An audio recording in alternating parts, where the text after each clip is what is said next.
नमस्कार शेतकरी मित्रांनो, कांदा उत्पादक जे शेतकरी आहेत त्या शेतकऱ्यांसाठी खूप आनंदाची माहिती आहे. कारण कांदा उत्पादक शेतकऱ्यांना जे काही अनुदान दिले जात होतं आणि ते अनुदान बऱ्याचशा कांदा उत्पादक शेतकऱ्यांचं रखडलेलं होतं. मात्र ते काही प्रलंबित जे कांदा अनुदान होतं ते आता वितरित करण्याचा शासन निर्णय शासनानं निर्गमित केलेला आहे. आणि मित्रांनो, तोच काय शासन निर्णय आहे आणि हे अनुदान कोणत्या जिल्ह्यातील किती शेतकऱ्यांना येणार आहे याची सुद्धा संपूर्ण माहिती आपल्याला याच व्हिडिओमधून घ्यायची आहे. त्यामुळे व्हिडिओ शेवटपर्यंत बघा. तत्पूर्वी मित्रांनो, आपल्याला एक विनंती आहे की तुम्ही जर आपल्या चॅनलवर नवीन असाल तर चॅनलला सबस्क्राईब करा, व्हिडिओला लाईक करा आणि प्रत्येक शेतकऱ्यापर्यंत ही माहिती शेअर करा. तर शेतकरी मित्रांनो, कांदा अनुदान योजना सन 2022-2023 मध्ये फेर छाननी अंती पात्र लाभार्थ्यांना प्रलंबित कांदा अनुदान वितरित करण्याबाबत असा हा शासन निर्णय 12 ऑगस्ट 2025 रोजी शासनाने निर्गमित केलेला आहे. आता यामध्ये महत्त्वाची गोष्ट म्हणजे निर्णय समजून घ्या, म्हणजे तुमच्या लक्षात येईल की नेमका अनुदान कोणत्या शेतकऱ्यांना मिळणार आहे. तर यामध्ये दिलेला आहे शासन निर्णय दिनांक 27/3/2023 अन्वये सन 2022-23 मध्ये राज्यातील कृषी उत्पन्न बाजार समित्या, खाजगी बाजार, थेट पणन अनुज्ञप्तीधारक व नाफेड केंद्राकडे दिनांक 1 फेब्रुवारी 2023 ते 31 मार्च 2023 या कालावधीत लाल कांदा विक्री केलेल्या शेतकऱ्यांना प्रति क्विंटल 350, जास्तीत जास्त 200 क्विंटल प्रति शेतकरी मर्यादित अनुदान मंजूर करण्याचा निर्णय घेण्यात आला आहे. सन 2022-23 मध्ये दिनांक 1 फेब्रुवारी 2023 ते 31 मार्च 2023 या कालावधीत कृषी उत्पन्न बाजार समितीमध्ये कांदा विक्री केलेल्या परंतु सदर कांदा उत्पादक शेतकऱ्यांच्या 7/12 उतार्यावरील नोंदीमुळे अपात्र केलेल्या सर्व प्रस्तावांची फेरछाननी करून अहवाल सादर करण्याचे पणन संचालक पुणे यांनी दिनांक 29 मे 2023 च्या शासन पत्रान्वये कळविण्यात आले होते. त्यानुसार पणन संचालक पुणे यांनी कांदा अनुदानासाठी फेर छाननी अंती पात्र शेतकऱ्यांचा अहवाल सादर केला आहे.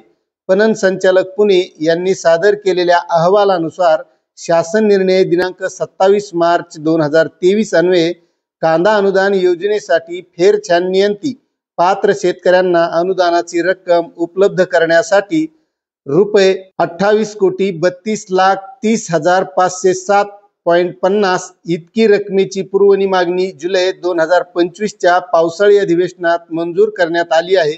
सदर मंजूर निधी पात्र लाभार्थ्यांना वितरित करण्यास मान्यता देण्याची बाब शासनाच्या विचाराधीन होती आणि त्याच अनुषंगाने शासन निर्णय निर्गमित करण्यात आला आहे. राज्यातील कृषी उत्पन्न बाजार समित्या, खाजगी बाजार, थेट पणन अनुज्ञप्तीधारक व नाफेड केंद्राकडे 1 फेब्रुवारी 2023 ते 31 मार्च 2023 या कालावधीत लाल कांदा विक्री केलेल्या शेतकऱ्यांना प्रति क्विंटल 350 आणि जास्तीत जास्त 200 क्विंटल पर्यंत प्रति शेतकरी मर्यादित अनुदान मंजूर करण्याचा शासन निर्णय दिनांक 27 मार्च 2023 अन्वये निर्णय घेण्यात आला आहे. आणि दिनांक 1 फेब्रुवारी 2023 ते 31 मार्च 2023 या कालावधीत कृषी उत्पन्न बाजार समितीमध्ये कांदा विक्री केलेल्या परंतु सदर कांदा उत्पादक शेतकऱ्यांच्या 7/12 उतार्यावरील नोंदीमुळे अपात्र केलेल्या सर्व प्रस्तावांची फेरछाननी करून पात्र ठरलेल्या एकूण 14,661 शेतकऱ्यांना कांदा अनुदानापोटी एकूण 28,32,30,507 इतका निधी वितरित करण्यास शासनाची मान्यता देण्यात येत आहे. आता मित्रांनो, या अनुषंगाने कांदा अनुदान योजना सन 2022-23 योजनेअंतर्गत फेर छाननी अंती पात्र लाभार्थ्यांना कांदा अनुदान वितरित करण्याचा तपशील पुढील प्रमाणे आहे. त्यामध्ये नाशिक जिल्हा आहे. कृषी उत्पन्न बाजार समितीमध्ये जे काही लाभार्थी होते ते होते 9,642. त्यानंतर थेट पणन परवानाधारक 0 होते. खाजगी बाजारमध्ये 346 होते. त्यानंतर आहे धाराशिव जिल्हा कृषी उत्पन्न बाजार समितीमध्ये 272. त्यानंतर पुणे ग्रामीण मध्ये 277 कृषी उत्पन्न बाजार समितीमध्ये. त्यानंतर सांगलीमध्ये कृषी उत्पन्न बाजार समितीमध्ये 22 शेतकरी. सातारा जिल्ह्यामध्ये कृषी उत्पन्न बाजार समितीमध्ये 2002.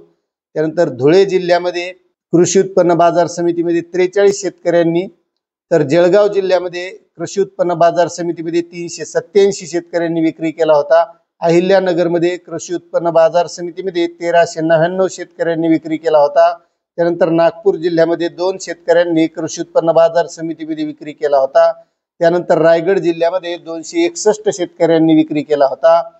त्यानंतर एकूण राज्यात कृषी उत्पन्न बाजार समितीमध्ये 14,263 शेतकऱ्यांनी आणि खाजगी बाजारामध्ये 354 शेतकऱ्यांनी हा कांदा विक्री केला होता। मात्र त्यांच्या 7/12वर नोंद नसल्यामुळे यांचा जो काही अनुदान होतं ते प्रलंबित राहिलं होतं, असा हा शासन निर्णय आहे।